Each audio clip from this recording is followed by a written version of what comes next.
I'm Danica Tormolen, VP of Content for Trade Show News Network, and I am joined today by Reggie Aggarwal. I am at Cvent Connect in Nashville, the largest Cvent Connect ever. So welcome, Reggie. Well, thanks for having me. It's good to see you after a little bit knowing you for so long. So glad to be on your show.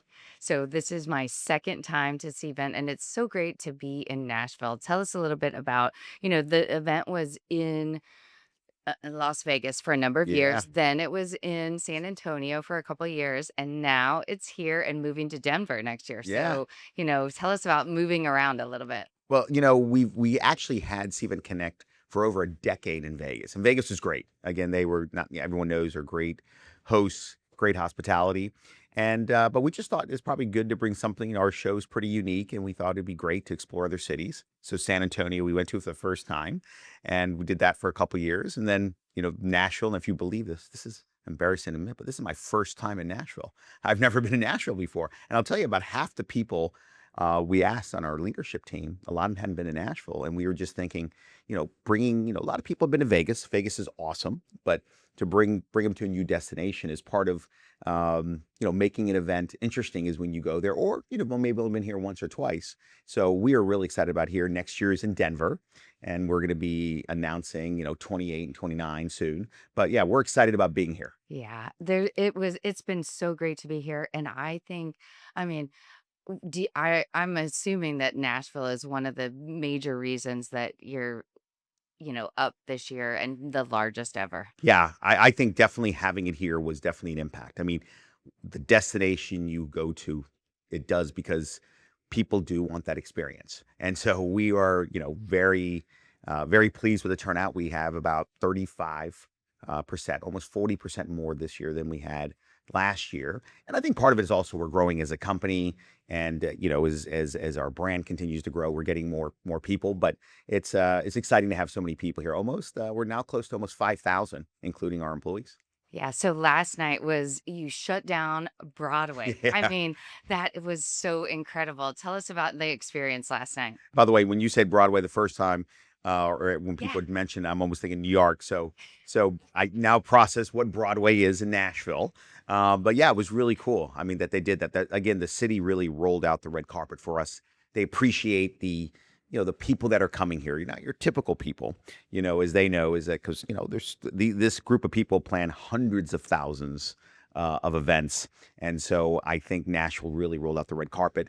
And it was such a unique experience that makes Nashville Nashville. Like, the live music scene here is incredible. Yeah, it is lower Broadway, and Broadway Yeah. is like the main drag for all of the restaurants and bars here in Nashville. And I mean, I have never seen it shut down for an event. So congrats to Well, you. thank you. It was all my team. Yeah. I'll take credit right now, but I literally didn't know it till I got there.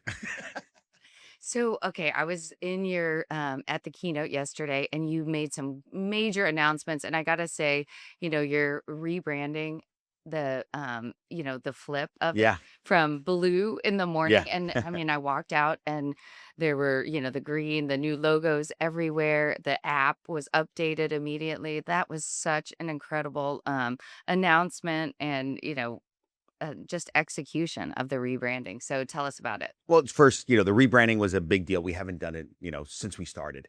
Our colors were blue because actually they originally are blue and orange because I went to University of Virginia, and being the creative guy that I am, our colors were my college colors. So we kept that for about a decade, and then we kind of dropped the orange, and they just kind of had blue for the last 25 years or 15 additional years.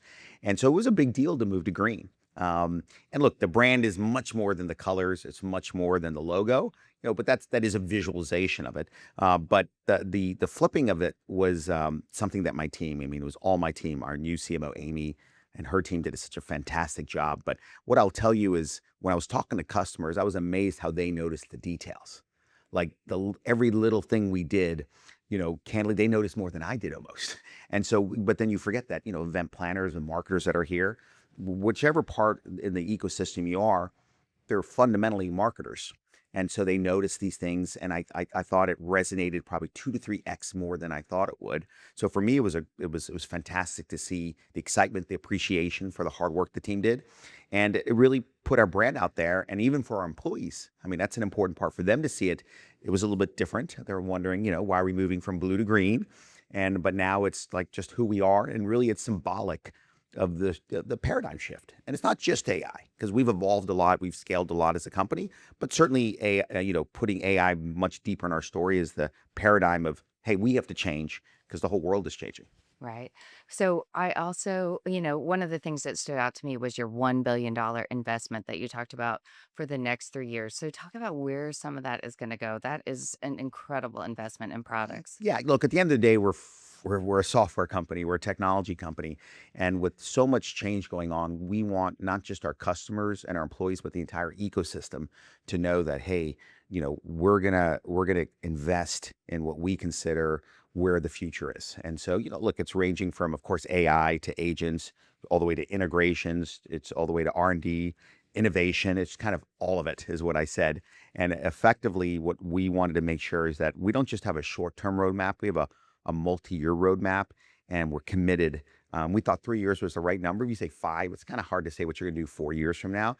But like, we know what we're doing over the next year. Do we have everything in place for years 2 and 3? The answer is no.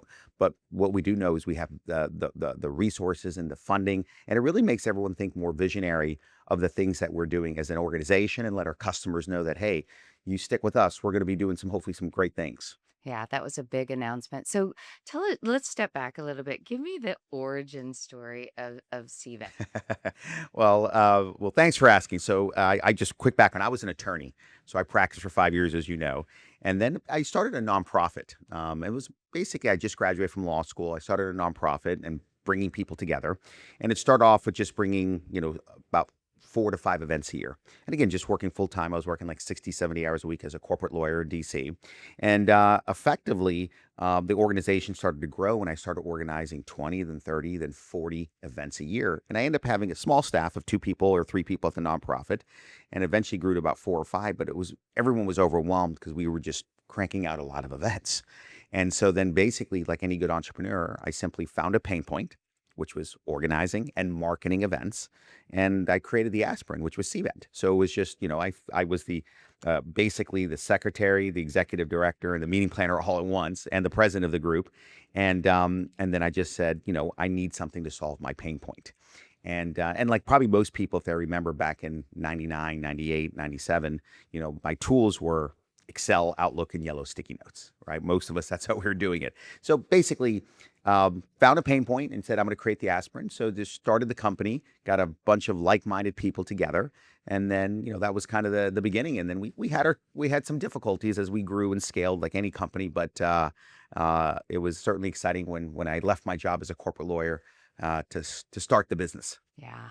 And what year was that? What year did it? So I started in 99, Yeah. the company. Yeah. And then, and I remember actually telling my parents, hey, they go, you're going to go from being a lawyer to a meeting planner. I said, well, I'm not being a meeting planner or event planner per se. And actually, they first said, are you going to be a party planner? And then I was like, people just don't understand the space. And then, I said that, look, there's a lot of pain points in this. And, but turning into an entrepreneur from a lawyer was a journey in itself. And I saw your mom is here, your Yeah. whole your Yeah. family is here. It's Yeah. so nice to see them. And your daughter goes to UVA, Yeah, right? that's correct. My Yeah. alma mater. Yeah, exactly. So, yes, I got one going to college Yeah. soon too. So I could relate for sure. Yeah. Yeah, yeah. Okay, so as you look ahead for, next year when you look at like Denver, so what does that, and I also want to step back. So, you talked about you started it in 1999, and now you said yesterday 6,000 employees. Yeah, we're 6,000 people globally. Yeah, that It's a is pretty, incredible. it's tough for From me to comprehend it. Yeah. So if you look back to your younger self, any words of wisdom you would give your younger self, Oh, starting out? you have like 4 hours. And One that's one just for piece of phase one. I'll give you probably the biggest one is patience. Everything takes longer than you think. Yeah. And I'll just tell you, like when we started the company, like back in the dot-com days, everyone thought you'd go like this because you see some companies doing that. And today you have AI companies, like Anthropic, you can say like they go from a dollar to like 500 million to 10 billion, overnight. And there are going to be, it's like winning the lottery.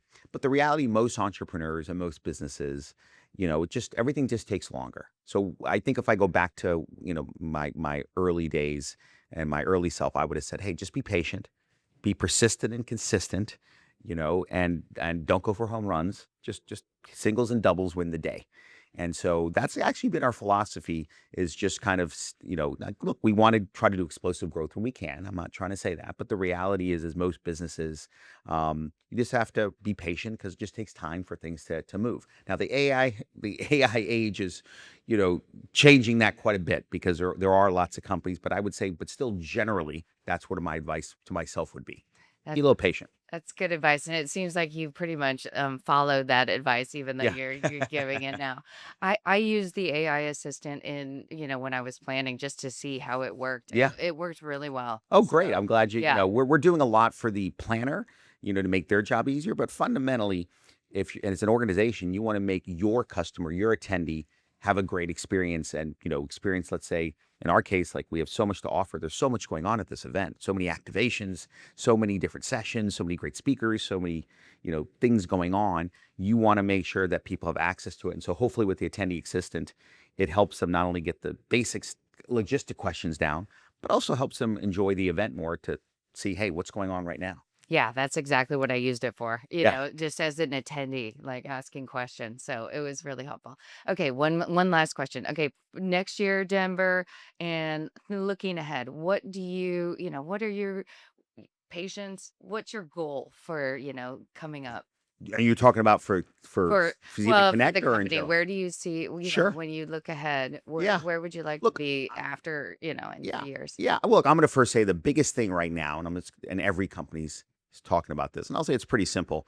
Every board is talking to the CEOs, and every CEO is talking to their management team. Every management team is talking to their team. Look, and especially because we're a software company, I would say the most important thing right now is AI, because it is changing everything. It's changing. Not just our products, it's changing your internal operations, it's changing our sales, the way we approach the market, everything. So I would just say right now, our number one focus is, how do we leverage AI more effectively internally, but more importantly for our customers, and empower them. So I would say that's kind of our number one goal right now. If you ask me 3 years from now, it's really nothing's changed. And I'll just tell you, it's just solving pain points of our customers, which is the same thesis when I started the company, which is find a pain point, create the aspirin, whatever way you do it. So in this case, I think AI is going to be uh, a part of the aspirin, and a large part right now. Eventually, it'll be just being like part of the internet or cloud based. Everyone will do it, but right now it's a race to kind of adapt and to quickly do things. But I think at the end, fundamentally, it's just solving your customer pain points. It's just a different way of doing it with AI. Yeah. Okay, where are you off to next? Oh, just I'm going to a session that I'm helping speak at.